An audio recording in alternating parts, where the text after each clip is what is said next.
Bill माफ हों स्थगित नहीं। नेक्स्ट, ऐसा लगता है कि राजस्थान की अफसरशाही ने यह ठान लिया है कि प्रदेश के उद्योग धंधे हमेशा के लिए ठप हो जाएं। पाई अर्थव्यवस्था चौपट हो जाए और हजारों लाखों युवा बेरोजगारी की अंधी गलियों में भटकने को मजबूर हो जाएं। पाई देश की चंद बिजली कंपनियों को लाभ पहुंचाने के लिए प्रदेश के अफसर राजस्थान के दीर्घकालीन हितों पर चोट पहुंचाने से बाज नहीं आ रहे हैं। पाई एयर कंडीशन कमरों में बैठकर ये अंग्रेजी दां अफसर राज्य के राजनीतिक नेतृत्व को लगातार गुमराह करने में लगे हैं ताकि उनकी चहेती बिजली उत्पादन कंपनियों के लाभ में एक पैसे की भी कमी नहीं आए, भले ही राजस्थान 50 वर्ष पीछे चले जाएं। पाई राजस्थान ही क्यों, अफसरों की चली तो यही हाल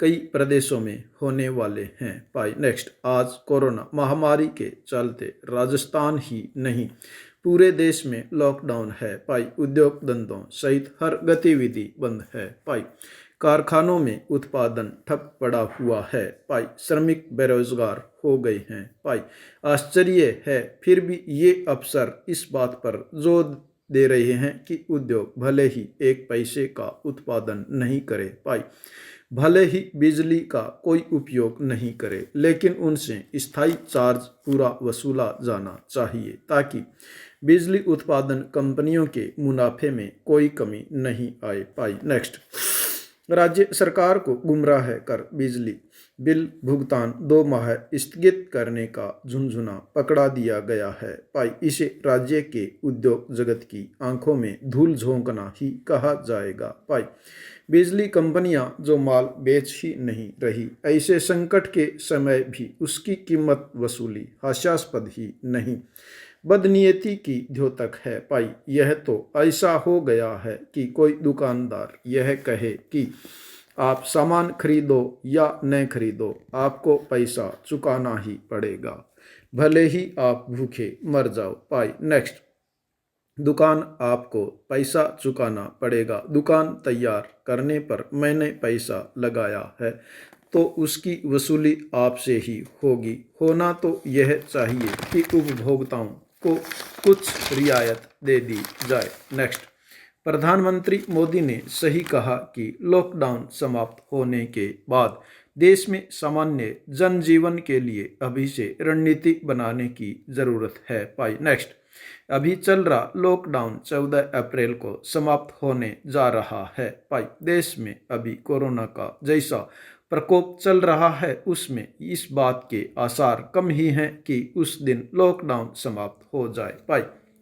ज़रूरत के हिसाब से वह और बढ़ भी सकता है, लेकिन उसके हटने के बाद सामान्य स्थिति के लिए अभी से रणनीति बनाने में कोई बुराई नहीं है ताकि कोरोना वायरस देश में फिर पैर ना पसार पाए। पाई यह इसलिए भी ज़रूरी है कि अभी विश्व में जो माहौल है उसमें यह भरोसा करके बिल्कुल नहीं चलना चाहिए कि 14 अप्रैल के बाद यह जानलेवा बीमारी जड़ से चली जाएगी। पाई अपितु आशंकाएं इस बात की ज़्यादा है कि अमेरिका और पाकिस्तान जैसे अनेक मुल्कों में अभी यह और पैर फैलाएगा। हमारे यहाँ भी कहीं कम कहीं ज़्यादा इसका असर बना ही रहेगा। पाई नेक्स्ट, प्रश्न यह है कि तब क्या होगा।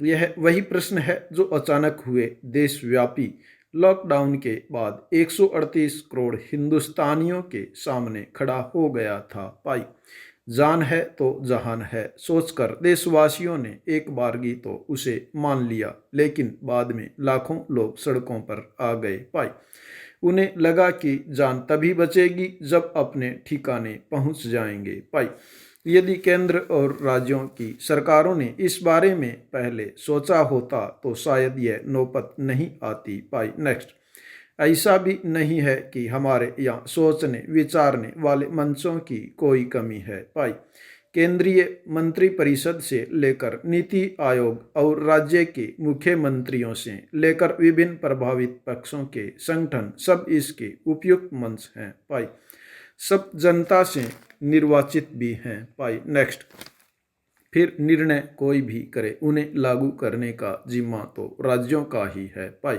लॉकडाउन की घोषणा से पहले शायद इस महामारी के दबाव में हमारी सरकारें इस प्रक्रिया को पूरा नहीं कर पाई, जिसका परिणाम बाद में हुई आपादापी में सामने आया। भाई देश के प्रधानमंत्री तक ने तब जनता को हुई परेशानियों के लिए सार्वजनिक माफी मांगी। भाई नेक्स्ट, यही भारतीय लोकतंत्र की सबसे बड़ी ताकत है। भाई नेक्स्ट, उस प्रक्रिया में सुधार करते हुए जब रणनीति बनाने की बात हो रही है, तब सभी संबंधित को इससे जुड़े बिंदुओं पर खुलकर चर्चा करनी चाहिए और यह चर्चा पूरी तरह गैर राजनीतिक होनी चाहिए। भाई नेक्स्ट, अफसोस इस बात का है कि हमारे राजनीतिक दल और राजनेता बातें तो बहुत अच्छी अच्छी करते हैं, लेकिन जब जमीन पर असल काम करते हैं तो उसमें राजनीति से आगे पीछे एक कदम भी नहीं सोचते। भाई उम्मीद करनी चाहिए कि आगे की रणनीति की चर्चा खुलकर होगी। भाई देश में इन दिनों फसल कटाई का समय है, लेकिन कोरोना के कारण लॉकडाउन है। किसानों के सामने उपज काटने से लेकर बेचने तक कई चुनौतियां हैं। भाई इन पर केंद्रीय कृषि मंत्री तोमर ने पत्रिका से कुछ बातचीत की थी। उन्होंने यह भी बताया था कि कोरोना वायरस को कई देशों में धार्मिक अंधविश्वास से मजबूती मिल रही है। भाई लोग धार्मिक नेताओं की बात पर ज़्यादा भरोसा कर रहे हैं, जिससे संक्रमण फैल रहा है। भाई ऐसा ही एक मामला यहूदी देश इजराइल का है। भाई एक सप्ताह पहले तक गुलजार दिख रहा बनी ब्राक शहर शुक्रवार को भूतहा नजर आने लगा। भाई नेक्स्ट, शहर की कुल आबादी 1,86,000 है, जिसमें से 40% संक्रमित हो चुकी है। नेक्स्ट, इजराइल के स्वास्थ्य मंत्री भी अब संक्रमित हो गए हैं। भाई मंत्रालय के अधिकारी उनसे नाराज हैं, क्योंकि इससे पहले लिथमैन ने हाल के सप्ताहों में धार्मिक संस्थानों में सभाओं पर प्रतिबंध लगाने का विरोध किया था और प्रार्थना सभाओं में भाग ले रहे थे। भाई सुप्रीम कोर्ट ने केंद्रीय स्वास्थ्य सचिव को केरल व कर्नाटक के मुख्य सचिवों के बीच बैठक आयोजित करने को कहा है, ताकि बेंगलुरु से सटे कासरगोड जिले के मरीजों को आपातकालीन चिकित्सा सेवाओं के लिए नाकाबंदी हटाने के मुद्दे को दोनों राज्य सहमति से निपटा सकें। भाई कोर्ट ने इस संदर्भ में केंद्र सरकार, केरल, कर्नाटक व अन्य सरकारों को नोटिस जारी किया।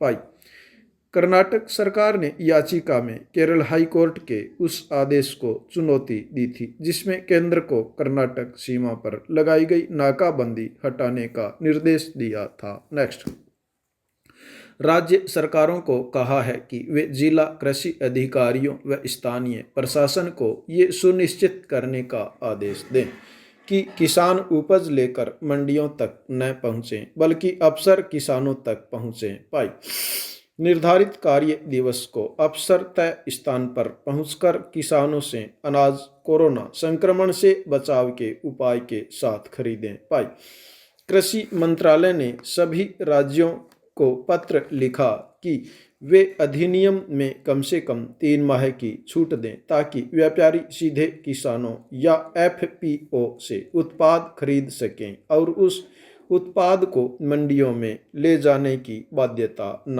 हो। नेक्स्ट, पोर्टल ई नाम में बदलाव किए हैं, जिससे एफपीओ सीधे सामान ई नाम पर बेच पाएंगे। भाई उपज को वेयरहाउस की रसीद के माध्यम से ई नाम पोर्टल पर बिना मंडी ले जाए विक्रय भी कर सकेंगे।